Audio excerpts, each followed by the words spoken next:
साई लीला एक आध्यात्मिक सहवास.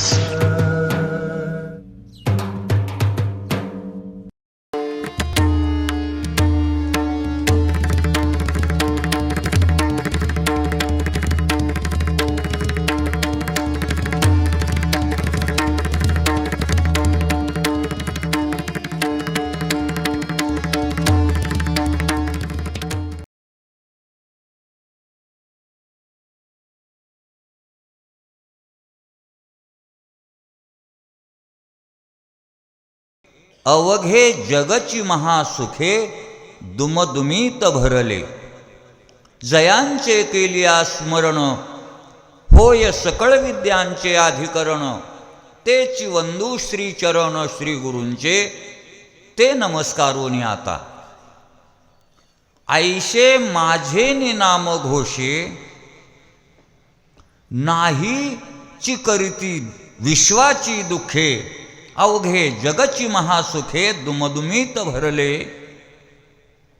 प्रस्तुत प्रवचन रूपी सेवे करता घेतलेला श्लोक ओवी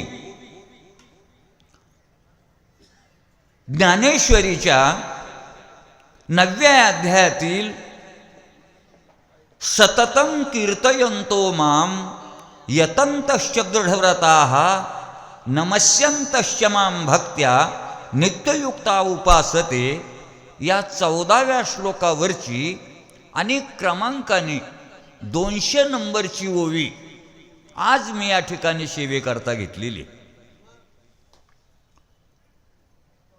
या ओवीवर काही बोलण्यापूर्वी माझ्या दृष्टीने थोडासा परिहार द्यायचा तो असा. आपण सर्वजण या धर्ममंडपामध्ये एकत्रित झालेलो आहोत. कोणत्या कारणास्तव? तर पहिली गोष्ट म्हणजे ज्ञानोबारायांना 725 वर्ष समाधीस्थ होऊन झाले. म्हणजे असं हे महत्त्वाचं वर्ष आहे. आणि ते एक मुख्य कारण. आणि दुसरं म्हणजे आपल्या बाबांचा अभिष्ट चिंतन सोहळा आपण या ठिकाणी मोठ्या थाटामध्ये साजरा करीत आहोत.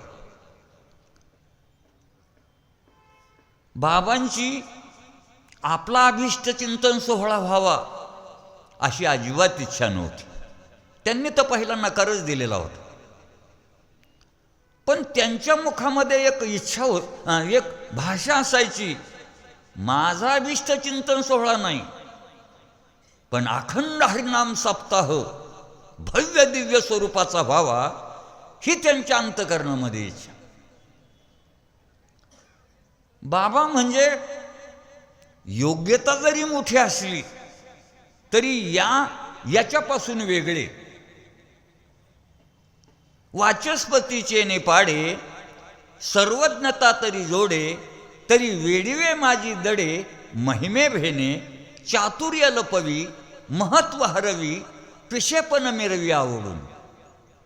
अशी योग्यता त्यांची असली आहे म्हणून त्यांच्या अंतकरणामध्ये आपला अभिष्ट चिंतन सोहळा व्हावा अशी अजिबात इच्छा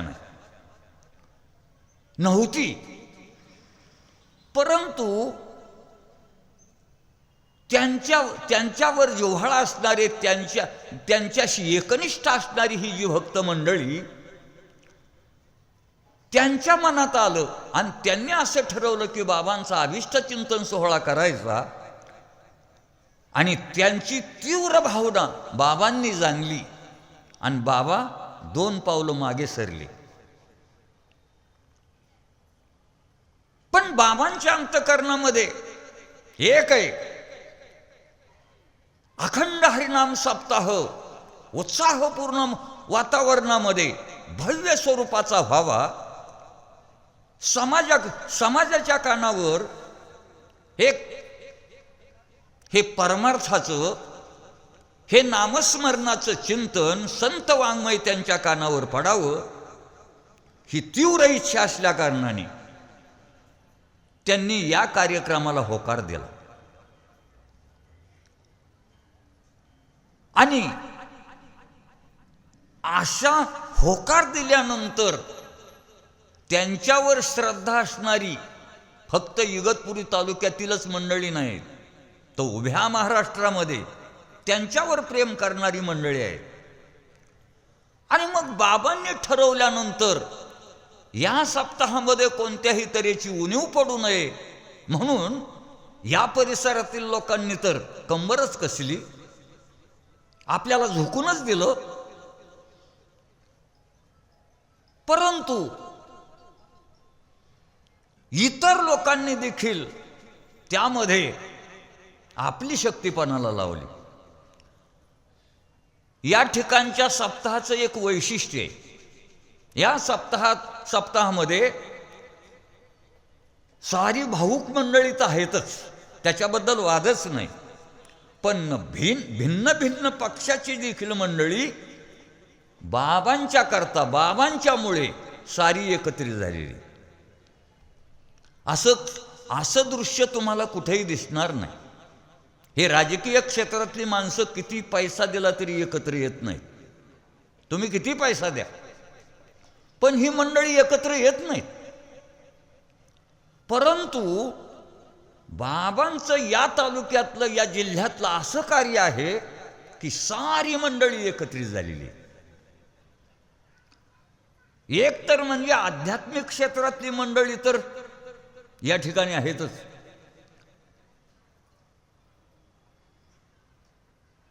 श्री हरिभक्तीपरायण परमप्रेमी गाथा मंदिर अध्यक्ष पांडुरंग बाबा,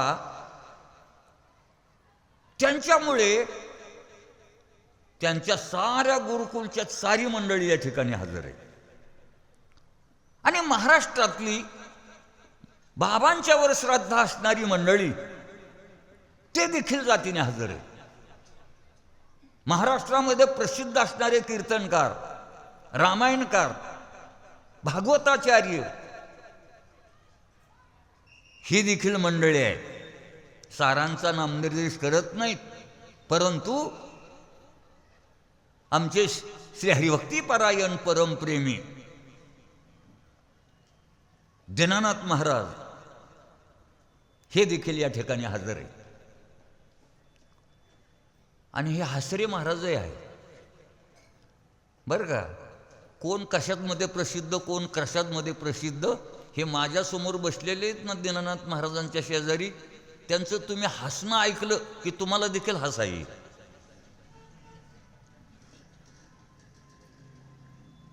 खरं तर त्यांचं हसणं टेप करायला पाहिजे. अशी ही मंडळी आहेत. त्याचप्रमाणे अधिक संख्येने गुणवान देखील आहेत. या तालुक्यातले गुणवान तर आहेतच, पण इतर ठिकाणाहून देखील गुणवान या ठिकाणी आलेले आहेत. आणि सर्वांच्या समवेत हा बाबांचा अभिष्ट चिंतन सोहळा होतोय. खरं तर वास्तविक पाहता ज्यांनी काही समाजाला दिलंय, ज्यांनी समाजाला काही दिलंच नाही, त्यांचा अभिष्ट चिंतन सोहळा नाही. बाबांनी आपल्या उभ्या आयुष्यामध्ये देतच राहिले. आणि म्हणून बाबांनी सकाळी कोणीतरी आपल्या कीर्तन तुकाराम महाराजांनी सांगितलं की 46 वर्ष झालं बाबा या गादीवर आहे. ही गादीची धुरा ते सांभाळतात. आणि या इगतपुरी तालुक्यात ते 61 वर्षापासून आलेले. या इगतपुरी तालुक्यामध्ये, नाशिक जिल्ह्यामध्ये त्यांचं जे वास्तव्य आहे ते 61 वर्षापासून आहे. आणि इतक्या वर्षापासून बाबा या परिसरात आले. त्यांनी उभ्या आयुष्यामध्ये जर काय केलं असेल तर चंदनासारखे झिजले. या परिसरामध्ये असा दौरा केला, असं एकही खेडं ठेवलं नाही की त्या खेड्यामध्ये बाबांचं जाणं नाही, बाबांचं मार्गदर्शन नाही, बाबांचं कीर्तन नाही. आणि हे करत असताना त्यांनी विद्यार्थी देखील घडवले हो, घडवले. म्हणून बाबांना त्या गिरणारी परिसरामध्ये ना गुरुजी म्हणतात. गुरुजी, कोणालाही गुरुजी पदवी नाही, शिकवलंच नाही तर काय गुरुजी. पण बाबांनी हे ज्ञानदानाचं कार्य आहे ना या परिसरात केल्यामुळे त्यांना समाज गुरुजी म्हणतात. त्यांनी स्वतः करता काही केलं नाही, स्वतः करता काही केलं नाही. पण स्वतः करता केलं नाही, स्वतःच्या समस्याकडे कधी लक्ष दिलं नाही. पण स्वतः करता केलं नाही, स्वतःच्या समस्याकडे लक्ष दिलं नाही, पण त्यांचंही कार्य अपुरं राहिलं नाही. आणि जे दुसऱ्याच्या समस्याचा विचार करतात ना त्यांना स्वतः करता काय करावं लागतं असं नाही, त्यांच्या समस्या आपोआप मिटून जातात. त्या पद्धतीने हे बाबांचं जे कार्य आहे ते अमर असं कार्य आहे. अजून देखील बाबांचं एवढं वय जरी झालेलं असलं तरी कार्य करण्याची उमेद जी आहे ना ते एका तरुणांना देखील मागे टाकतील असे. अजून बाबा दिवसातून 3-3 कार्यक्रम करतात. कुणी बोलवलं की बाबा नाही म्हणत नाही. बाबा कोणाची दशक्रिया सोडत नाही. निमंत्रण दिलं की बाबा त्या ठिकाणी हजर आहेत. अजून बाबांच्या जीवनात असा प्रसंग आला नाही की माझी प्रकृती बरी नाही आणि मी कार्यक्रमाला येत नाही.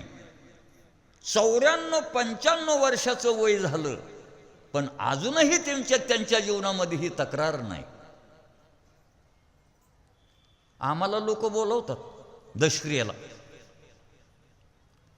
पण दशक्रियेलाच बोलवतात. आम्ही तिकडून येतानाच विचार करतो, आम्ही जरी दशक्रियाला चाललो असलो तरी प्रवचन आमचं नाही, प्रवचन बाबांचं आहे. बाबांचं प्रवचन, पण आम्हाला लोक त्या ठिकाणी बोलवतात. आणि खरं जे आम्हाला जे लोक बोलवतात ना बाबा आम्हाला सन्मान देतात आणि म्हणून लोक बोलवतात. नाहीतर बाबांनी आम्हाला डावललं ना तर समाजही आम्हाला डावलणार आहे. पण आम्ही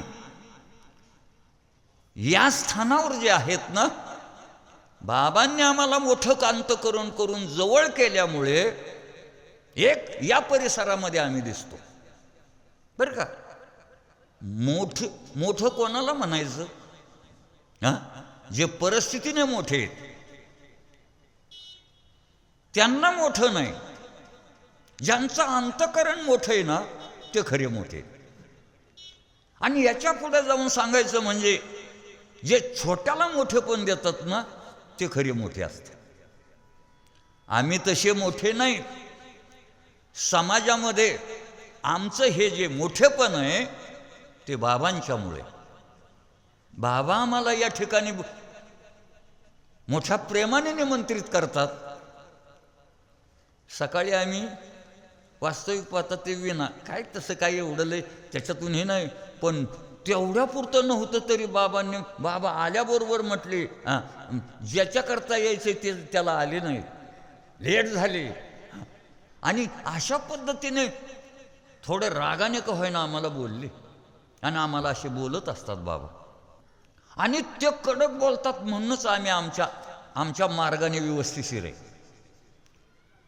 कोणाचा तरी धाक पाहिजे ना, कोणाकडे पाहून तरी आपला परमार्थ चालला पाहिजे ना.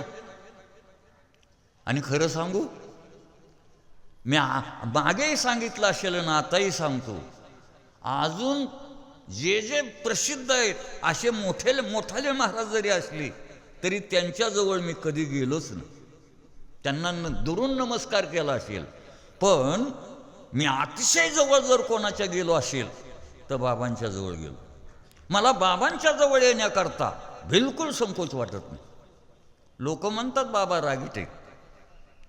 लोकांच्या दृष्टीने त्यांना काय अनुभव आला असेल, रागीट असतील, पण मला बाबा रागीट दिसत नाहीत, मला अतिदयाळू दिसतात. अशा बाबा आहेत. त्यांनी समाजाकरता दिलंय ना. खरं तर आपण हा सोहळा जो करतोय ना, मला असं वाटतं हा कृतज्ञता सोहळा आहे. त्यांनी आपल्याला दिलंय आणि त्याच्या मोबदल्यात आपण त्यांच्याबद्दल हे असं चिंतन करणं, त्यांनी उभा आयुष्य आपलं सत्कार्यामध्ये घालवलं, स्वतः सत्कर्म केले, अनेकांना सत्कार्याला लावलं, स्वतः नाम साधना केली, दुसऱ्याकडून साधना करून घेतली. असे जे आहेत ना, त्यांचा अभिष्ट चिंतन सोहळा झालाच पाहिजे. आणि त्या दृष्टीने त्यांचा हा अभिष्ट सोहळा या ठिकाणी हा होतोय. आणि या अभिष्ट चिंतन सोहळ्यामध्ये खरं वास्तविक पाहता आम्हाला या ठिकाणी येऊन या ठिकाणचा आनंद लुटायला मिळतोय, हेच आमचं भाग्य समजतं. आम्हाला कार्यक्रम असावाच असं पहिल्यापासून बिलकुल वाटत नव्हतं. हे प्रवचन जरी ठेवलंय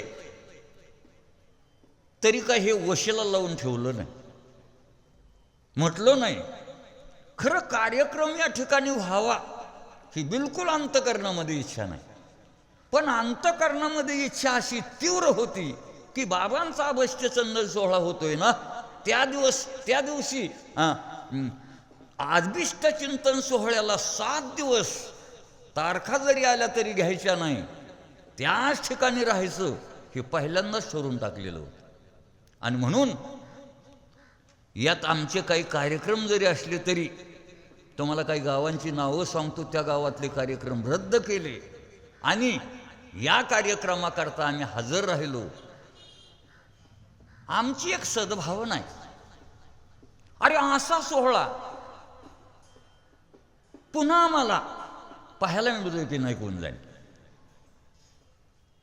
म्हणून या सोहळ्याकरता बाबांनी आज्ञा केली आणि आज्ञेनुसार या ठिकाणी मी सेवेकरता हजर आहे. पण या ठिकाणी हीच सेवा नाही, टाळ घेऊन उभं राहिलं तरी सेवा आहे. असं ठरवलं की 7 दिवस टाळ घेऊन उभं राहायचं आणि 2 वेळेस जेवण करायचं. आता जेवणाचं तर इथं काही कमीच नाही. 2 वेळेस जेवायचं, नाश्ता दिला तरी खायचं आणि आरामशीर राहायचं, आनंद लुटायचा. असा या ठिकाणचा हा सोहळा सर्वांच्या समवेत मोठ्या उत्साहपूर्ण वातावरणामध्ये हा पार पडत आहे. आणि त्यामध्ये पहिल्या दिवसाची एक सायंकाळची ही प्रवचनाची सेवा हे माझ्याकडे आलेली. वास्तविक पाहता ज्ञानोबारायांचं चरित्र हे श्री हरिभक्तीपरायण परमप्रेमी चैतन्य महाराजांच्या मुखातून तुम्ही ऐकणार आहात. पण काहीतरी कारणास्तव नियोजन कसं असेल कोण जाणे, पण पहिल्या दिवशी त्यांची हजेरी नाही. आणि मग पहिल्या दिवशी सेवा असावी म्हणून माझ्याकडे ती सेवा दिली, म्हणून मी सेवेकरता या ठिकाणी हजर. सेवेकरता जी ओवी निवडलेली आहे ती मी सांगून गेलो. 9व्या अध्यायातील क्रमांकाने 200 नंबरची ओवी आज या ठिकाणी सेवेकरता घेतलेली. ऐशे माझे नाम घोषे, नाहीची करीती विश्वाची दुःखे. काही ज्ञानेश्वरीमध्ये पाठ भिन्न आहेत. या ज्ञानेश्वरीमध्ये नाहीची नाही, नाही करीती विश्वाची दुःखे, अवघे जगची महासुखे, दुमदुमीत भरले. म्हणजे हे महात्मे जे आहेत आपल्या जीवनामध्ये काय करतात तर या ठिकाणी सांगितलंय आईशे माझे नाम घोषे. या प्रकाराने परमात्म्याच्या अखंड चिंतनाने, नामस्मरणाने, एवढंच नाही, त्या नामस्मरणाच्या मोठ्या आवाजाने विश्वाची दुःखे नाहीची करीत. संपूर्ण विश्वाची दुःख आहेत ना, ती नाहीशी करतात. एवढ्यावर नाही, एवढ्यावर ते थांबत नाहीत. अवघे जगाची महासुखे दुमदुमीत भरले. म्हणजे हे साधू संत जे आहेत, संत महात्मे जे आहेत, चौथा जो परमपुरुषार्थ, त्यालाच आपण मोक्ष म्हणतो, तो त्या मोक्ष प्राप्त करून घेतल्यानंतर या महात्म्यांचा जगाला काय उपयोग आहे ते या ओळीमध्ये सांगितलेले. म्हणजे हे जे जग महात्मे आहेत, आपल्या जीवनामध्ये पहिली गोष्ट म्हणजे साधना करतात, ती नाम साधना करतात, ते नाम घेतात.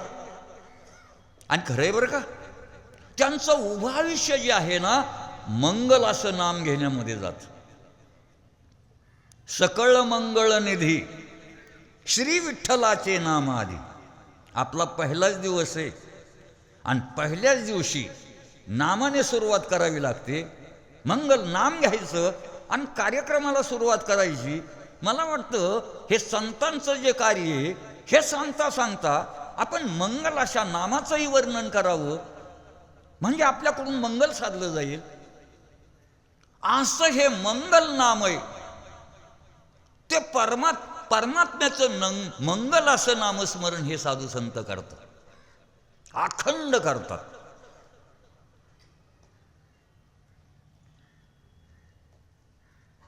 इतकं नामस्मरण करतात, रात्र न कळे, दिवस न कळे, अंगी खेळे दैवत हे. अखंड लागली शेजोती.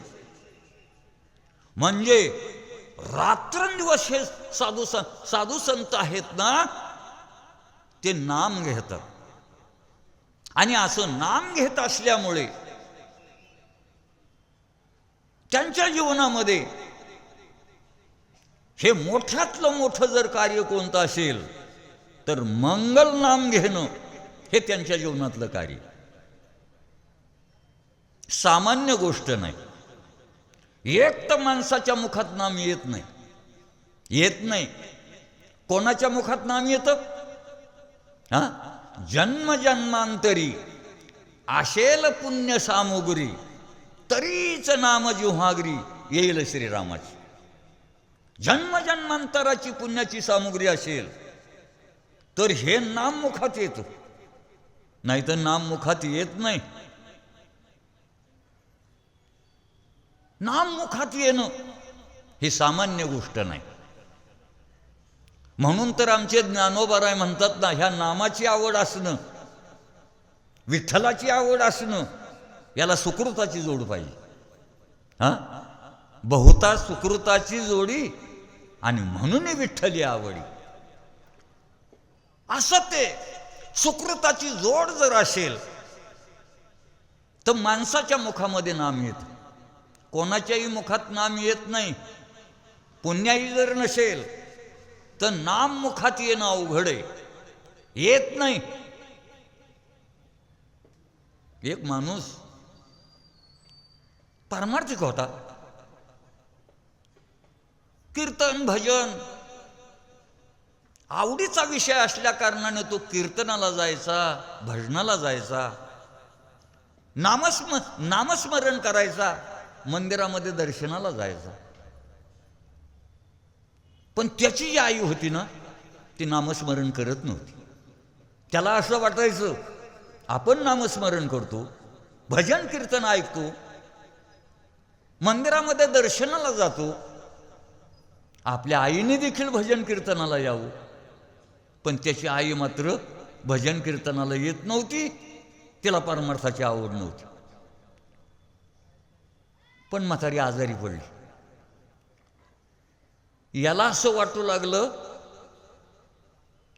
आईने जन्मभर काही परमार्थ केला नाही, भजन कीर्तन ऐकलं नाही, पण निदान शेवटच्या वेळेला तरी आईकडून परमार्थ घडावा, आईच्या मुखात नाम यावं. कारण अंतकाळाच्या वेळेला जर नाम मुखात आलं ना, अंतकाळी ज्याच्या नाम आले मुखा तुका म्हणे सुखा पार नाही, त्याच्या सुखाला पारावरच नाही. म्हणून आईच्या मुखात नाम यावं. पण आईच्या मुखात नाम येत नव्हतं. शेवटचा कालावधी त्याला असं वाटू लागलं तिला त्या वातावरणात नेल्यानंतर नाम मुखात येईल. म्हणून आजारी अवस्थेमध्ये शेवटच्या घटकेला त्या मुलाने तिला उचललं आणि मंदिराच्या आवारातच नेऊन बसवलं. आणि त्याने आपल्या आईला विचारलं, आई हे काय? याला वाटलं आई म्हणेल हे मंदिर आहे. पण ती आई अशी होती, जन्मभर परमार्थ केला नव्हता. तिला बसवलं आणि विचारलं, आई हे काय आहे? ती आई म्हटली, जिथं गाव असतं ना तिथं हे असतंच, असं असतंच म्हणजे. पण ती आई मंदिर आहे हे असं म्हटलीच नाही. त्याला वाटलं निदान मंदिर मुखात यावं आईच्या, पण मंदिरही मुखात आलं नाही. अजून जरा हिला वातावरणात न्यावं म्हणून तिथून उचललं आणि एकदम गाभाऱ्यातच नेऊन बसवलं. गाभाऱ्यात बसवलं.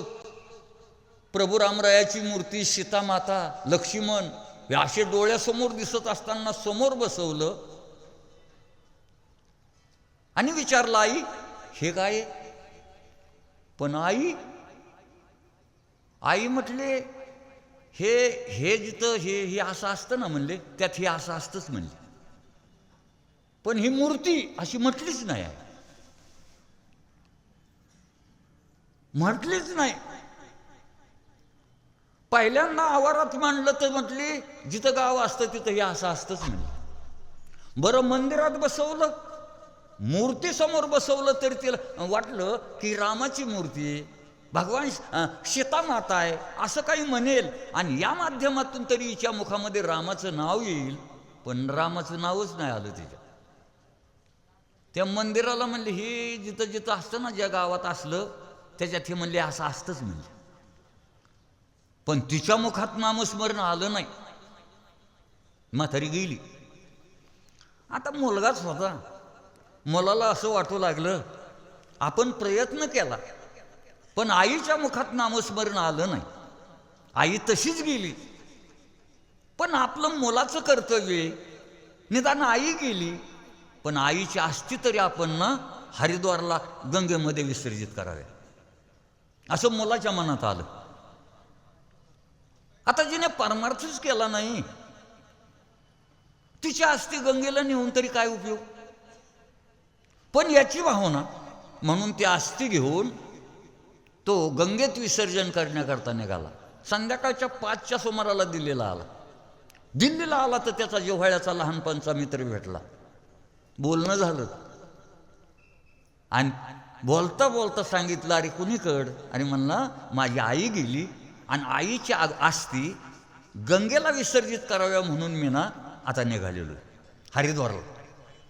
अरे म्हणले 5 वाजलेत, आजचा मुक्काम इथं कर, उद्या सकाळी उठ आणि हरिद्वारला जाऊन आईच्या अस्थीत ना त्या गंगेमध्ये विसर्जित कर. त्याला पटलं आणि त्याने त्या मित्राच्या घरी मुक्काम केला.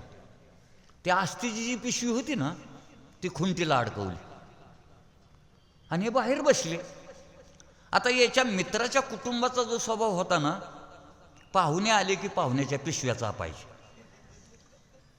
काही माणसाचा स्वभाव असतो काय, काही माणसं असले का काय आणले पिशव्या चापतात. तसं या कुटुंबाचा देखील स्वभाव होता, पिशव्या चापायचा. त्या कुटुंबाने त्याच्या मित्राच्या कुटुंबाने ती पिशवी पाहिली, त्याच्यात गाठोडं. तिला वाटलं पाहुण्यांनी काहीतरी खायलाच आणले. ते सोडलं तर त्याचाच असती. काय म्हणले हे लोक, यांना काय कळत नाही ती माणसं घरी घेऊन येतात. हां, त्याला रागच आला. कुठंतरी खातात आणि काहीतरी घेऊन येतात म्हणजे असं म्हटल्यावर तिला राग आला. ते गाठोडं घेतलं घराच्या मागं एक गटार वाहत होतं, त्या गटारातच दिल्या टाक.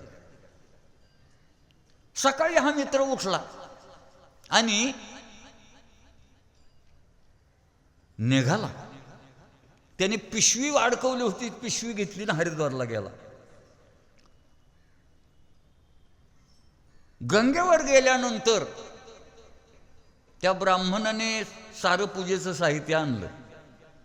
हे आम्ही सारं पूजेचं साहित्य आणू म्हणले, पण आस्ती कुठे? आस्ती आणा. त्याने पिशवी आणली आणि पिशवीत हात घातला, तर पिशवीत कुठे? पिशवीत नाही. तो जो आहे तो गडबडला आणि त्या भटजीवाला म्हणू लागला, थोडी आस्तीची गडबड झाली. नाही नाही म्हणले, आम्ही पूजेचं सारं फुलं वगैरे सारं आणू, पण आस्ती तर तुम्हालाच आणल्या पाहिजे ना. आस्तीची काय गडबड झाली? त्याच्या लक्षात आलं की काहीतरी दिल्लीलाच गडबड झाली, म्हणून तो परत आला आणि आपल्या मित्राला बोलून घेतला. अरे मग त्याला सांगितलं, अरे या पिशवीमध्ये माझ्या आईच्या आस्तीचं गाठोडं होतं आणि ते गाठोडं नाही. आणि मग त्याला आपल्या कुटुंबाचा स्वभाव माहीत होता, पिशव्या चापायचा आहे. आणि मग त्याने काय केलं, गेला आणि मोठ्याने विचारायला ते कुटुंब असं रागवलं. अहो म्हणले, कसले पाहुणे आणता म्हणले, कुठंतरी जेवतात आणि काहीतरी घेऊन येतात म्हणले. मला जे राग आला म्हणले, ते गाठोडं मी गटारातच टाकून दिलं. आता सांगा, जिने कधीच नामस्मरण केलं नाही तिची आस्ती तरी काय गंगेला जातील काय? गटारातच पडतील. म्हणजे मी कशाकरता सांगितलं? अरे नामस्मरण मुखात येण्याकरता, हे सार होण्याकरता अनंत जन्माची पुण्याई पाहिजे, तर नामस्मरण मुखात येतं. नामस्मरण मुखात सातत्याने येणं ही साधारण गोष्ट नाही. आणि असं हे नामस्मरण जे आहे ना, या संतांच्या मुखामध्ये सातत्याने असतं. सतत नामस्मरण. त्यांच्या मनाला गोविंद नामाचा छंदच लागलेला असतो. गोविंद गोविंद मना लागलिया छंद, मग गोविंद ते काया भेद नाही देवातया. असं त्यांचं नामस्मरण सतत चाललेलं असतं. आणि असं ते नामस्मरण करतात. आणि असं नामस्मरण केल्यामुळे या नामस्मरणाच्या उत्कर्षाने ते मुखाने नाम सतत घेतात. आणि त्या नामस्मरणामुळे, त्या नामस्मरणाच्या माध्यमातून ते काय करतात? विश्वाची दुःख नाहीसे करतात. एवढंच नाही, दुःख नाहीसे करतात यात आश्चर्य नाही. हे सारं जग आहे ना, महासुखाने कोंदून भरतात. कोंदून भरतात. वास्तविक पाहता हे सोपं नाही. या जगतासंबंधी जर आपण विचार केला, या विश्वासंबंधी जर आपण विचार केला, तर आमच्या परमात्म्याने गीतेमध्ये असं सांगितलं, हा लोक कसा आहे? अनित्यम असुखम लोक. हा लोक आहे ना, असुख आहे. एक तर नश्वर आहे आणि दुसरी गोष्ट असुख आहे. म्हणजे या मृत्यू लोकामध्ये सुख नाही. म्हणून तर आमच्या साधू संतांची प्रमाण आहेत. मृत्यूलोकी सुखाची कहाणी ऐकिजेल कवनाची श्रवणी, कैची सुखनिद्रा अंथरुणी इंगळाच्या. अरे या मृत्यू लोकात सुखाची वार्ता देखील कानाने ऐकायला मिळत नाही. वार्ता देखील. काही माणसं म्हणतील सुखाची वार्ता ऐकायला मिळत नाही. साधू संतांची प्रमाण आहेत, संसार सागरुगा भव दुःखाचे मूळ, जनवादांथरून माझी केले इंगळ. याला उपमा जी दिली ना, या संसारामध्ये दुःख किती, या जगतामध्ये दुःख किती. अरे दुःखाला मर्यादा नाही. इतकं दुःख आहे, अनेक दुःखे सांगू किती, नसा हे पाषाण फुटती. हे जर दुःख एखाद्या पाषाणाला सांगितलं ना, पाषाण दुभंग होईल, एवढं दुःख आहे. हा, अरे आपण या जगताविषयी विचार जर करू गेलो तर या जगतामध्ये इतकं दुःख आहे. पहिली तर गोष्ट, या जगती तलावर जन्माला येतानाच दुःख आहे. म्हणजे जन्माचं दुःख माणसाला या ठिकाणी भोगावं लागतं, आणि ते भोगून आपण आलोय. अरे जन्माचं दुःख काय सामान्य आहे का? हा, अरे आईच्या उदरात ज्या वेळेला जीव प्रवेश करतो त्यावेळेचं वर्णन शास्त्रामध्ये आहे, भागवतामध्ये आहे, साधू संतांनी देखील ते वर्णन केलेले. तो जीव आईच्या उदरात जे येतो त्यावेळेस त्याचं खाली डोकं वर पाय असतं, त्याला शीर्षासन करावं लागतं, आहे की नाही? नाकी तोंडी कृमिकिडे, गर्भवासाचे दुःख गाडे, आणि कोणापुढे सांगावे, कोणापुढे सांगावं? असं त्या जीवाला आईच्या उदरामध्ये प्रवेश केल्याबरोबर या अवस्थेत राहावं लागतं. हे काय सुखाचं आहे का? अरे दुर्गंधयुक्त ते नाकी तोंडी कृमिकिडे, अशा अवस्थेमध्ये त्याला शीर्षासन करून दोन्ही पायाची घडी पोटाशी अशी घट्ट, आणि अशा अवस्थेमध्ये 9 महिने 9 दिवस राहावं लागतं. एखाद्या अंधाऱ्या गटारामध्ये दुर्गंधयुक्त गटार आहे, आणि अशा गटारामध्ये शीर्षासन करून जर आपल्याला त्या गटारात ठेवलं तर आपण किती दिवस जगू? किती दिवस जगू?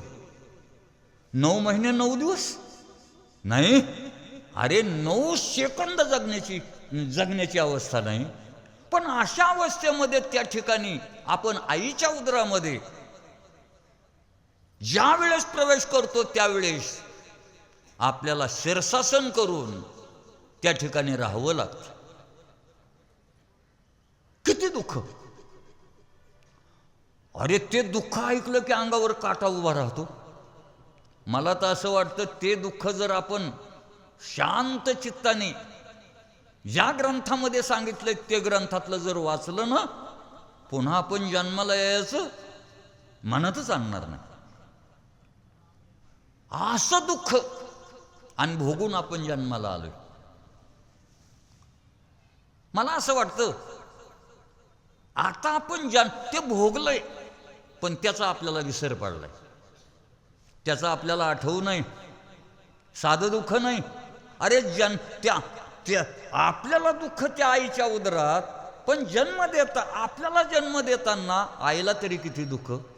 अरे ती आकांतु ते जननी दुःखे धाय मोकली, धाय मोकळून रडते, प्रभूची प्रार्थना करते की प्रभो मला एकदाच यातून सोडव. म्हणजे असं जन्माला येताना दुःख आहे, पण त्याचा विसर पडतो. आपण भोगून आलो, आपल्यालाही विसर पडतो. ज्या आईने जन्म दिला तिला प्रसव वेदनेचं दुःख आहे, त्याचा विसर पडतो ना. अरे जन्माला आला आणि तिला का कळलं पोरगं झालं, आपल्याला मुलगा झालाय म्हटलं की त्या साऱ्या प्रसव वेदना ती विसरते. म्हणजे आपल्याला विसर पडलाय.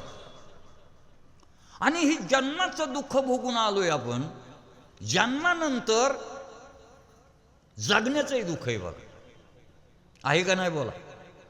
जगण्याचं देखील, मरेपर्यंत जगण्याचंही दुःख आहे, पण ते आपल्याला सवयी पडली, आपल्या पचनी पडली, आपल्याला त्याचं काही वाटत नाही. नाही तर का जगत असताना काय साऱ्या किती दुःखाला आपल्याला सामोरं जावं लागतं. गॅस संपला लगेच तिथं गॅस आणण्याकरता टाकीला उभं, आणि ते लवकर मिळत नाही. हे काही सुख आहे? सुख नाही. एकुलता एक मुलगा, शिक्षण त्याला दिलं, नोकरीला जरी लागला तरी तो आपलं ऐकतच नाही. हे काय सुख आहे का? सुख आहे का? का अशी माणसं म्हणतात पठ्ठ्याचा पोरगा ऐकत नाही, घ्या पेढी, असं म्हणत नाहीत. अरे मुलगा तोंडावर अवमान करतो, ऐकत नाही, हे देखील दुःखच आहे. एकुलती एक मुलगी आहे, पण तिला योग्य स्थळ मिळतच नाही. हे काय सुख आहे का? सुख नाही.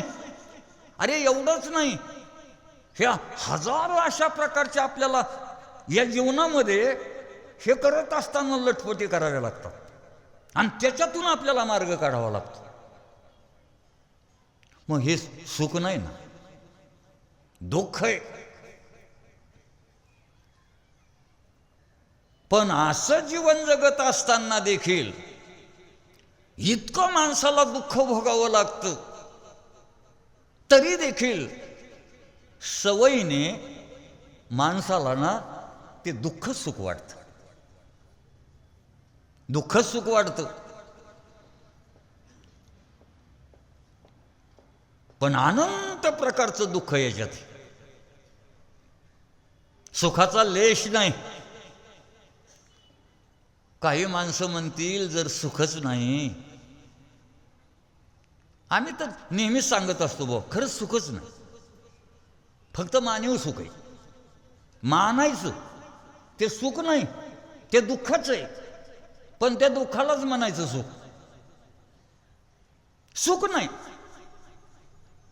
मानव सुख. एका गावामध्ये कीर्तनाला गेलो, तसा नेहमीच जात असतो. पण त्या गावात गेल्याबरोबर त्या गावचा एक माझा मित्र जिव्हाळ्याचा होता. त्याला कळलं की आपल्या गावात जे आलेत ना कीर्तन करायला आपले मित्र आहेत. जिव्हाळ्याचा संबंध असल्या कारणाने माझा शोध घेत घेत आला आणि म्हणला, महाराज किती दिवस झालं तुमची माझी गाठभेट. हां, माझं इथं घर आहे, माझं कुटुंब आहे, चला माझ्या घरी. आता मला वाटलं जिव्हाळ्याचा मित्र आहे, आपल्याला आदराने बोलवतोय. मी त्याच्याबरोबर त्याच्या घरी गेलो. घरी गेल्यानंतर माझी पिशवी त्याने खुंटीला अडकवली, मला बसायला टाकलं. मी त्या आसनावर बसलो. पण त्याचं कुटुंब त्या कुटुंबाला इतका त्याचा राग आला होता आणि रागाच्या भरामध्ये मला तिथं बसवलं. तो माझ्याजवळ उभा खरा, पण जे बोलायला सुरुवात केली मी माझ्या कानाने ऐकतो. बरं नुसती बोलत नव्हती, शिव्या देत होती. तुम्हाला काय अक्कल नाही, कामधंदा करत नाही, बोंबलत फिरता, आणि असल्या बोंबलत फिरणाराला घरी आण. आता ती मलाही शिव्या द्यायला लागली. आता काय करावं बा म्हणलं. हां, पण आता त्याने मला नेलंय. शिव्या जरी कानावर पडतात तरी मी आपला बसून ऐकतोय. पण तिचा शिव्या देण्याचं कमीच व्हायना. बरं, शिव्या देण्याच्या बाबतीत तिचा असा सराव होता, पहिली दिलेली शिवी पुन्हा नाही. विष्णू सहस्त्रनामच बोलायला लागली. ती बोलताना त्यालाही शिव्या द्यायची आणि मलाही शिव्या द्यायची. हो, हां, तुम्ही रिकाम टेकडे, काही घरी पाहायचं नाही, बोंबलत असं फिरायचं आणि असल्या रिकाम टेकड्यांची संगत करायची. त्यांना अक्कल नाही. आता काय करावं बा म्हणलं. बरं उठून जावं तर याला बरं वाटणार नाही ना. मी ती शिव्या त्याच्या ऐकतोय बऱ्याच वेळा. त्याच्या मधून त्याच्या चेहऱ्याकडे पाहायचो तर एकदम त्याचा चेहरा म्हणजे एकदम सुकलेला, स्थितप्रज्ञस्य का भाषा, काही बोलत नव्हतं. बऱ्याच वेळाने मलाच धीर धरवला नाही. मी म्हणलं, का रे तुझं कुटुंब तुला फार बोलते. तो मला बऱ्याच वेळाने म्हणतो, महाराज बोलतो तोपर्यंत बोलतो, पण प्रेमही तसंच करतं. म्हणलं, याला कुठं प्रेमाचा साक्षात्कार झाला कोण जाईल. म्हणजे आता सांगा, सुख आहे का मानव आहे? मानायचं सुख, नाही तर सुख नाही. अरे या संसारात जर आपण पाहू गेलो ना, या संसाराला, या जगतातल्या दुःखाला प्रमाणाच्या कसोटीवर घासून पाहिलं तरी दुःख आहे. इतिहासाच्या कसोटीवर घासून पाहिलं तरी या संसारात या जगात दुःख आहे, आणि अनुभवाच्या कसोटीवर घासून पाहिलं ना तरी दुःख आहे. प्रमाणाच्या कसोटीवर घासून पाहिलं तरी मृत्यूलोकी सुखाची कहाणी ऐकी गेल कवनाची ये श्रवणी कैची सुखनिद्रा अंथरुणी इंगळाच्या. हे प्रमाण आहेत बरं का. संसार सागरुगा भवदुःखाचे मूळ जनवाद अंथरून माझी केले इंगळ, हे प्रमाण आहेत की नाही. म्हणजे प्रमाणाच्या कसोटीवर घासून पाहिला हा संसार दुःखाचा आहे. इतिहासाच्या कसोटीवर घासून पाहिलं ना तर इतिहासाच्या कसोटीवर घासून पाहिलं तरी संसार दुःखाचा आहे. आता आपल्याला वेळ नाही, तुम्हाला मोठ्याचा इतिहास सांगितला असता. अरे मर्यादा पुरुषोत्तम प्रभू रामराय त्यांच्या जीवनामध्ये किती दुःख. ऐन राज्यावर गादीवर बसण्याचा प्रसंग, पण गादीवर जो पाय टाकायचा आहे ना तो अरण्याच्या मार्गावर ठेवावा लागला आहे की नाही. अरे दशरथाने प्रभू रामरायाला गादीवर बसवण्याकरता दिवस ठरवला, पण कैकेयीच्या मनामध्ये दुराग्रह निर्माण झाला आणि तिने दशरथाजवळ वर मागितला की एका वराने माझ्या भरताला गादी आणि दुसऱ्या वराने प्रभू रामरायाला वनवास. मग जो पाय सिंहासनावर ठेवण्याकरता उचलला होता प्रभू रामचंद्रांनी तोच पाय अरण्याच्या मार्गावर ठेवला. सुख आहे का दुःख आहे. अरण्याच्या मार्गावर ठेवला. बरं 14 वर्षाचा वनवास हे सामान्य गोष्ट नाही. 14 वर्षाचा वनवास भोगताना त्यातही 6 महिने पत्नीचा वियोग. किती दुःख, किती दुःख. अरे रावणाने सीतेला चोरून नेलं, प्रभू रामराय आणि लक्ष्मण सीतेचा शोध करत करत निघाले. इतका अंतकरणामध्ये दुःख. प्रभू रामराय झाडाला कवटाळायचे, हाय सीते, हाय सीते, हाय सीते म्हणायचे. दगडाला कवटाळायचे. आणि अशा अवस्थेमध्ये शोध करत सीतेचा शोध करत चालला असताना त्या जटायू रावण सीतेला घेऊन चालला होता. जटायूने पाहिलं आणि त्याला प्रतिबंध करावा म्हणून त्याच्याशी तो काही त्याचं जटायूचं आणि रावणाचं युद्ध झालं. कपटाने रावणाने त्याला खाली पाडलं. पण प्रभू रामचंद्राला ही कोणीतरी बातमी सांगणारं असावं, सांगावी म्हणून शेवटच्या वेळेला प्रभू रामचंद्राचं नाव मुखात असताना त्याने आपला प्राण रोखून धरला. राम राम राम. शोध करत लक्ष्मणन मर्यादा पुरुषोत्तम राम प्रभू तिथं गेल्याबरोबर प्रभू रामरायाने लक्ष्मणाला विचारलं, लक्ष्मणा अरे कोण रे विवळत आहे, पाहतं खरं. लक्ष्मणाने पाहिलं तर तिथं जटायू पडलेलं. प्रभू रामचंद्र त्याच्याजवळ गेले, त्या जटायूचं मस्तक आपल्या मांडीवर घेतलं आणि लक्ष्मणाशी बोलू लागले, लक्ष्मणा काय रे आपला संसार आहे, काय आपला संसार आहे. लक्ष्मणा मला खाली पाहूनही रडता येत नाही आणि वर पाहूनही रडता येत नाही. प्रभू रामचंद्राला खाली पाहून का रडता येत नव्हतं. खाली म्हणजे पृथ्वी ही भूमी, आणि भूमी ही प्रभू रामरायाची सासू सीता भूमीतून निघाली ना, आणि ती सासू प्रभू रामराय म्हणतात खाली पाहून रडावं तर सासू म्हणेल असा कसा रडका जावाई, म्हणून मला खाली पाहून रडता येईना. लक्ष्मणा मला वर पाहूनही रडता येत नाही. वर पाहून का रडता येत नाही. प्रभू रामचंद्र सूर्यवंशातली, वर पाहून रडावं तर सूर्य म्हणेल असा रडका कसा माझ्या वंशामध्ये जन्माला आलाय. म्हणून लक्ष्मणा काय रे आपला संसार आहे, किती दुःखाचा. बरं ज्याने आपला पक्ष धरला त्याला देखील त्याच्यावर देखील हे वेळ आली. म्हणजे मी कशा करता इतिहास सांगतो. अरे प्रभू रामचंद्र खरं, पण संसाराच्या बाबतीत जर पाहिलं तर प्रभू रामरायाचाही संसार दुःखाचा. 14 वर्षाचा वनवास ही काही सामान्य गोष्ट आहे का? आपल्याला 8 दिवसापुरतं पंढरपूर सोडायचं, गाव सोडायचं म्हटलं तर जमत नाही.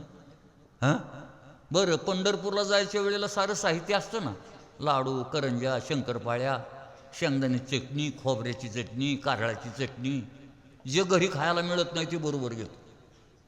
बरोबर, आणि सारं साहित्य घेतो आणि पंढरपूरला निघतो.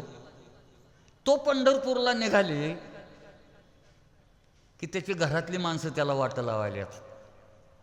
गडीभर पोराच्या चेहऱ्याकडे पाहतो, पुरीच्या चेहऱ्याकडे पाहतो, कुटुंबाच्या चेहऱ्याकडे पाहतो. आणि मग त्या मुलीला म्हणतो, हा जरा खोडकर आहे, रस्त्यावर जाईल. रस्त्यावर गेलं तर त्याच्या अंगावरून एखादं वाहन जाईल. म्हणे हे घे, हे पैसे, याचा बिस्किटचा पुडा आण, त्यातला नेमा तू खा, नेमा त्याला दे, पण याला रस्त्यावर जाऊ देऊ नको. हां मी पंढरपूरला चाललोय. त्या मुलीला तसं सांगतो, कुटुंबाला सांगतो. आता मी गेलो की गेल्याबरोबर दर्शनाच्या बारीला दर्शन घेतलं, लगे दर्शन झाल्याबरोबर गावी जाऊ का जाऊ, अरे खप ना खप, कर ना काळ. म्हणजे 2-4 दिवसापुरतं पंढरपूरला जायचं म्हटलं तरी घर सुटत नाही. पंढरपूरला गेला आणि बारीला राहिला उभा तरी इकडं तिकडं पाहतो आपल्या गावचं कोण आलंय.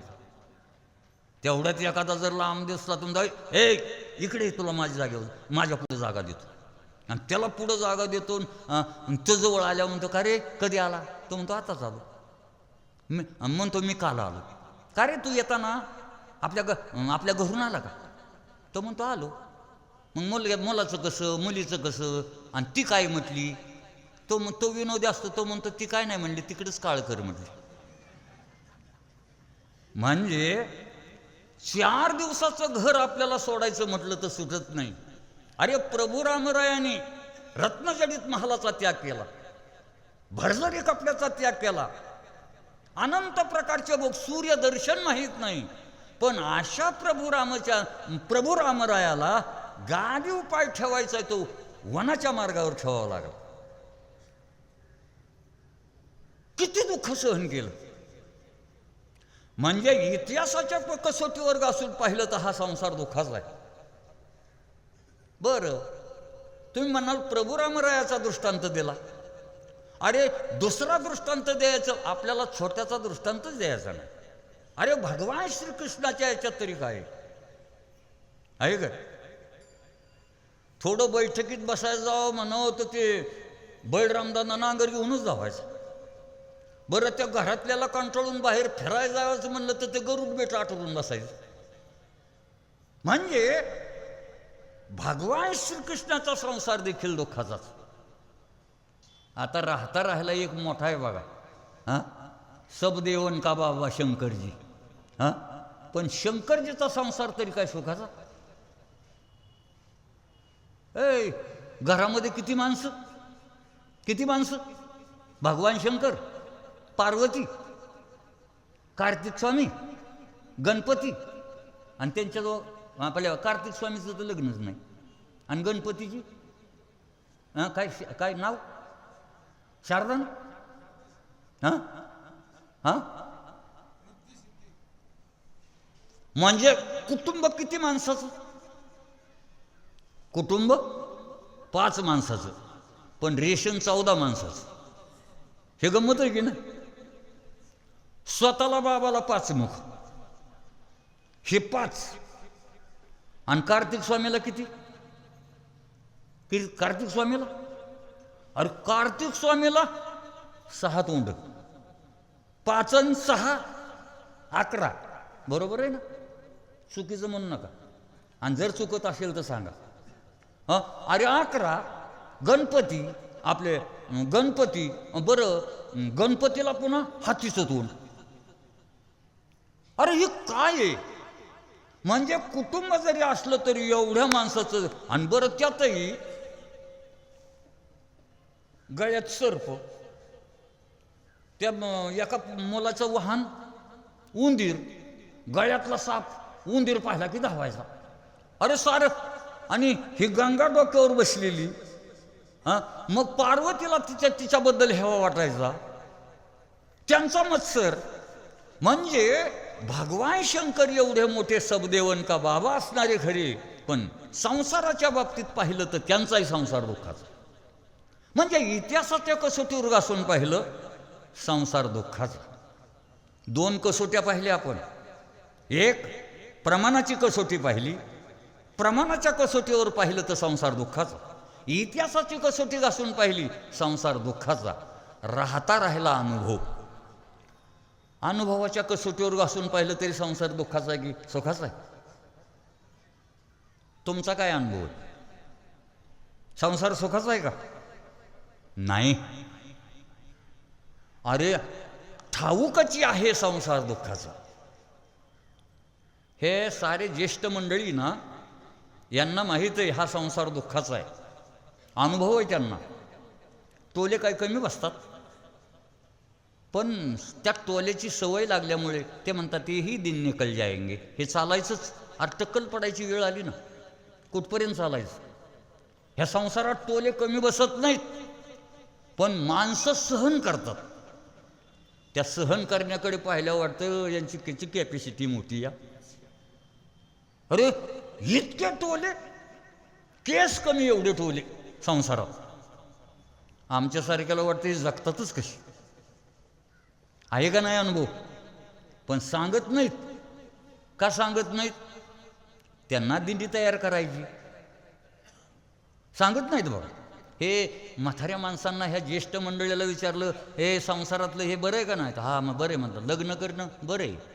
कारण त्यांना माहिती आहे आपण जर बरं म्हणलं नाही तर ही त्यात प्रवेश करणार नाही. त्यांना दिंडी निर्माण करायची.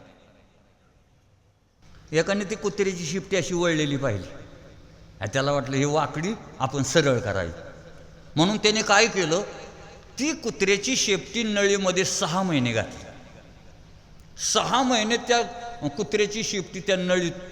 त्याला वाटलं आता 6 महिन्यांनी सरळ झाला असेल. पण 6 महिन्यांनी नळी काढली. त्याने हुई अंग करायचं ते केलंच बा. म्हणजे अरे ते वाकडं हा त्याचा स्वभाव आहे. ते सरळ कसं होईल? तसं संसाराचं दुःख देणं हा स्वभाव आहे. तो सुखाचा कसा होईल? आणि हे तर महात्मे, असा दुःखाचा संसार, हे सारं विश्व दुःखाने भरलेलं. पण हे महात्मे, असं हे दुःखाने भरलेलं विश्व आहे ना, त्या विश्वातलं सारं दुःख नाहीसं करतात आणि ते विश्व सुखाने कोंदून भरतात. हे कसं शक्य आहे? कसं शक्य आहे? माणसं या व्यवहारामध्ये म्हणत असतात मी सुखी, मी दुःखी. बाबांनी मला 2 तासाची मर्यादा दिली, पण मला वाटतं वेळ समाप्त होत आली अशी. आणि इतका वेळ घ्यायचा नाही. हां, मला ना संसाराचं स्वरूप अशा पद्धतीचे, स्वभाव असा आहे. दुःख देणं हा स्वभाव आहे. मग असा दुःख देणं जर याचा स्वभाव असला, हे कसं सुखाचं होईल? कसा सुखाचा होईल? जो ज्याचा स्वभाव असतो तो बदलत नसतो. एक मोठे होते, त्यांची कंपनी होती आणि त्या कंपनीमध्ये 1500 त्याच्या हाताखाली नोकर होते. पण त्यातलाच एक रिटायर झाला आणि त्याला निरोप द्यायचा. म्हणून निरोप समारंभ ठेवल्यानंतर आता हे मोठेच असल्या कारणाने यांना अध्यक्षपद द्यावं लागत होतं. पण हे जे मोठे होते ना, अध्यक्षपद ज्यांना द्यायचं त्यांना एक सवय होती, त्यांचा एक स्वभाव होता. कोणी आला की त्यांच्या मुखात तोंडात शब्दच, या मूर्ख. त्याचा आदर आतिथ्य करायचं म्हटलं, या मूर्ख, बसा मूर्ख. एखादा चालला तरी चालला वय मूर्खा, असा म्हणायचा स्वभाव. हे लोकांना असं वाटायचं हे आपल्याला गेलं की मूर्ख म्हणतात, यांच्याजवळच जायला नको. कारण त्यांच्या तोंडात तो मूर्ख म्हणायचा त्यांचा स्वभावच बनला होता. पण आता काय करता, मोठे अध्यक्ष पण दिलंय, द्यावं लागतंय, दिलं. पण पहिल्यांदा उपसूचना देण्याकरता एक उभा राहिला आणि त्याने सांगितलं, आपले जे हे मालक आहेत यांनी अध्यक्षपणाची धुरा सांभाळावी, पण कृपा करून त्यांनी कोणालाही मूर्ख म्हणू नये, असं त्यांनी उपसूचनेस सांगितलं. आणि तो बसला. ज्या वेळेला अध्यक्षपदाची खुर्ची यांनी स्वीकारली ना, त्यावेळेस त्याने बोलायला सुरुवात केली. आता याच्या सांगण्यावरून तुम्हा मूर्खांना मी मूर्ख म्हणणार नाही. काय म्हणतोय? आता माझं ठरलंय कोणाला मूर्ख म्हणून, तुम्ही जेवढे आलेत तेवढ्या मूर्खांना मला मूर्ख म्हणायची इच्छा नाही, मी मूर्ख म्हणणार नाही. म्हणजे केव्हा मूर्ख म्हणून गेला त्याला कळलंही नाही. म्हणजे असा काही स्वभाव आहे. त्याचप्रमाणे संसाराचा स्वभाव जर काय असेल तर दुःख देणं हा स्वभाव आहे, हा दुःखाचा आहे. मग असा दुःखाचा संसार आहे, तर हा संसार सुखाचा होण्याकरता हे साधू संत दुःखाने भरलेलं हे विश्व आणि त्या विश्वाच्या ठिकाणचं दुःख नाहीसं करून सुखाने भरून कोंडून कसे टाकतात, कसं बनवतात? तर याचं थोडक्यात उत्तर असे, या संसाराचा स्वभाव आणि स्वरूप दुःख देणं आहे. आपण जे सांगितलं ना, हा पूर्व पक्षी. आपण पूर्व पक्षाच्या मताने आतापर्यंत बोललो, पण उत्तर पक्ष जर आपल्याला त्याचं उत्तर द्यायचं जर झालं तर हे विश्व जे आहे ना, ह्या विश्वाचा स्वभाव किंवा परिणाम स्वरूप हे दुःख देणं नाही. मग दुःख देणं कशाचा परिणाम आहे? अज्ञानाचा परिणाम आहे. वास्तविक पाहता या विश्वाकडे पाहण्याच्या तिघाच्या तीन नजर आहेत. तिघाच्या तीन नजर आहेत. या विश्वाकडे पाहताना पामर वेगळ्या नजरेने पाहतो, मुमुक्षु वेगळ्या नजरेने पाहतो, आणि मुक्त आहे ना, तो मुक्त, त्या मुक्ताची नजर वेगळी. बरोबर आहे? मुक्ताची नजर वेगळी आहे. पामराच्या दृष्टीने हा संसार आहे ना, तो सत्य, आणि त्याच्या दृष्टीने तो सत्य असल्यामुळे चालविती व्यवहार सत्य म्हणून हे सारं सत्य आहे. आणि असं सत्य पामर समजत असल्यामुळे पामराच्या दृष्टीने हा संसार आहे ना, तो दुःखाचा आहे. मुमुक्षूच्या दृष्टीने हा संसार आहे ना, तो मिथ्या आहे, खोटा आहे. आणि मुक्ताच्या दृष्टीने हा संसारच नाही. न झाला प्रपंच, आहे परब्रह्म, अहम सोहम ब्रह्म आकळले. त्या मुक्ताच्या दृष्टीने हा संसार नाही. ते म्हणतात संसार आज आतापर्यंत झाला नाही, पुढे कधी होणार नाही, कारण तो नाहीच. अजातवादाच्या दृष्टीने जर पाहिलं, या नजरेतून जर पाहिलं, तर संसार नावाची वस्तू नाही, बाकी काही नाही. मग काय हे सारं आहे? तो सारा परमात्मा आहे. आणि या नजरेतून जर पाहिलं, अरे विश्वालाच जर मान्यता नाही, सारा परमात्माच आहे, आणि मग परमात्मा जर आहे, तो परमात्मा सुखरूप आहे, मग दुःख कुठे? दुःख नाही. अरे जसं सूर्याकडे पाहण्याच्या हे जे आहे ना, हे मृगजळ आहे ना, मृगजळ हरणाच्या दृष्टीने सत्य आहे, हरणाच्या दृष्टीने सत्य आहे. तुमच्या आमच्या दृष्टीने ते खोटं आहे, आणि सूर्याच्या दृष्टीने ते मृगजळच नाही. त्याप्रमाणे मुक्ताच्या दृष्टीने जे आहे ना, मुक्ताची जी नजर आहे ती ज्ञानाची नजर आहे. आणि या ज्ञान भूमिकेवर जर आलं, ज्ञानाची नजर जर आली, तर दुःख नावाची वस्तूच नाही, सारा परमात्मा आहे. मग हे महात्मे जे आहेत ना, अहो एकच वस्तू एकाला सुखकारक आणि एकाला दुःखकारक. पामराला हा संसार दुःखरूप आणि ज्ञानाला मात्र सुखरूप. त्याला दुःख नाही. एक आहे इंदोरचा काच महाल उघडा राहिला बरं का, आणि त्यात कुत्रं शिरलं. कुत्रं आत शिरल्याबरोबर त्याने समोर नजर टाकली तर सारी त्याला समोर कुत्रीच दिसायला लागली. आणि म्हणलं आता या कुत्रीच्या तडाख्यातून वाचणं अवघड आहे. समोर कुत्री. त्याला वाटलं आता यांना भीती दाखवावी, पण एवढ्यांना कसं. त्याला वाटलं मागे जर आपल्याला रस्ता पळाय असला तर मागे पाहू. मागं पाहिलं तर मागं कुत्री, कारण काचच होती. हां, पुढे पाहिलं पुढं कुत्री, मागे मागे कुत्री, वर पाहायला लागलं वरही कुत्री, खाली पाहायला लागला खाली कुत्री, आणि कुत्रीच कुत्री. त्याला असं वाटू लागलं आता काय यांच्या तडाख्यातून आपण वाचणं अवघड आहे. त्याला वाटलं हे समोर कुत्री दिसतात ना, एका कुत्र्यावर झेप घ्यायची आणि घाबरलं की आपण पळून जायचं, म्हणून पळत पळत पळत गेलं. तिथं त्याने पहिल्या कुत्र्यावर झेप घेतली. तिथं कुत्रं नव्हतंच, तिथं होती काच. धमकीन्या त्याचं ते तोंड येते त्याच्यावर आदळलं, खाली पडलं लागलं क्वाय क्वाय क्वाय क्वाय कारण. म्हणजे इंदोरचा काच महाल त्या कुत्र्याला दुःखरूप झाला की नाही. त्याच वेळेला एक कीर्तनकार कीर्तनाला निघाले होते. इंदोरचा काच महालाच्या जवळ आल्यावर सुंदर ते ध्यान अभंग ऐकायला आला. त्यांना वाटलं अभंग संपणार, चाल संपणार, मग आपल्याला तिथं उभं राहायचे. तोपर्यंत आपण तो सुंदर ते अभंग संपेपर्यंत इंदोरचा काच महाल पाहू. म्हणून ते महाराज इंदोरच्या काच महालामध्ये शिरले. आता जे कुत्र्याला दिसलं तेच त्यांना दिसलं. काच महालात गेल्याबरोबर समोर पाहिलं तर समोर फेटा बांधलेला, उपरनं खांद्यावर टाकलेलं. समोर म्हणलं मीच आहे. मागे पाहायला लागला, म्हणला मागे मीच आहे. वर पाहायला लागला, वरही मीच आहे म्हणला. खाली पाहायला लागला, खाली मीच. समोर मी, मागे मी, वर मी, खाली मी, मीच मी.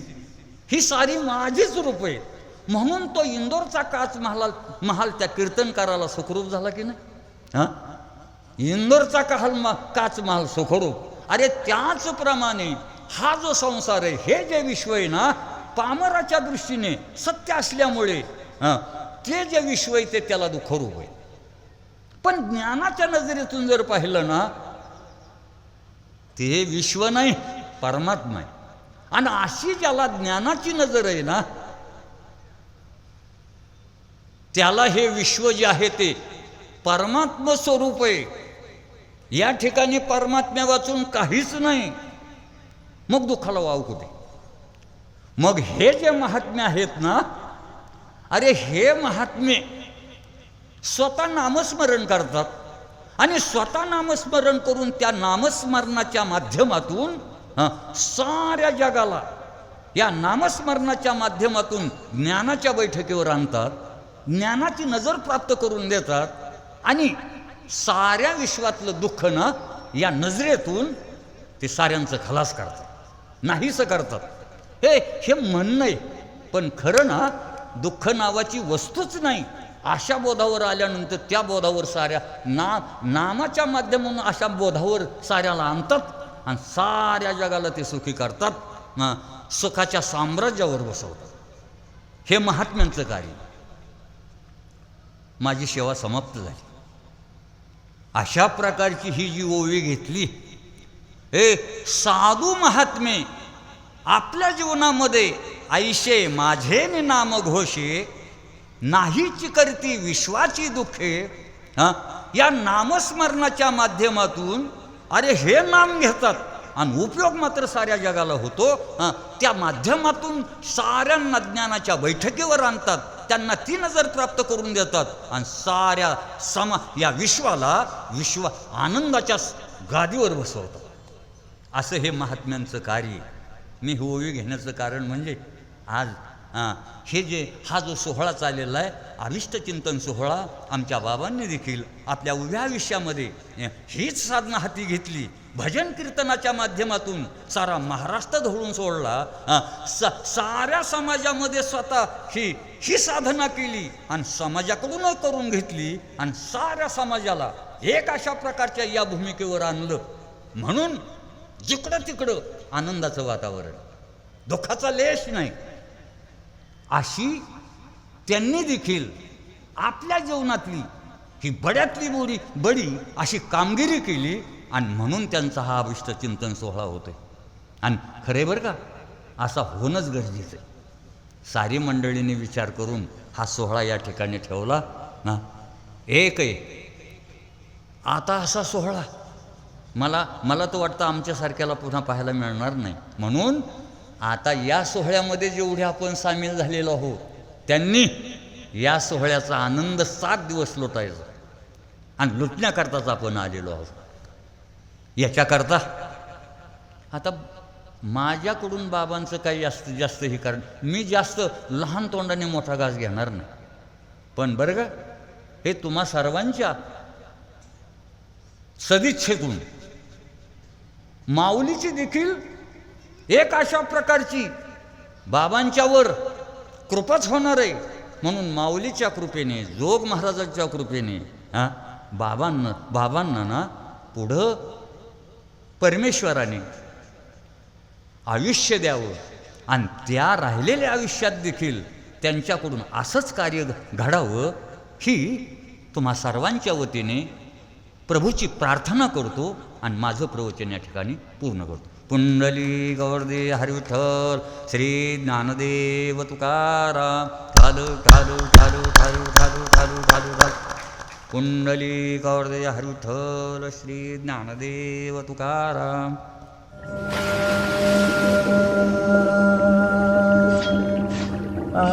साई लीला एक आध्यात्मिक सहवास.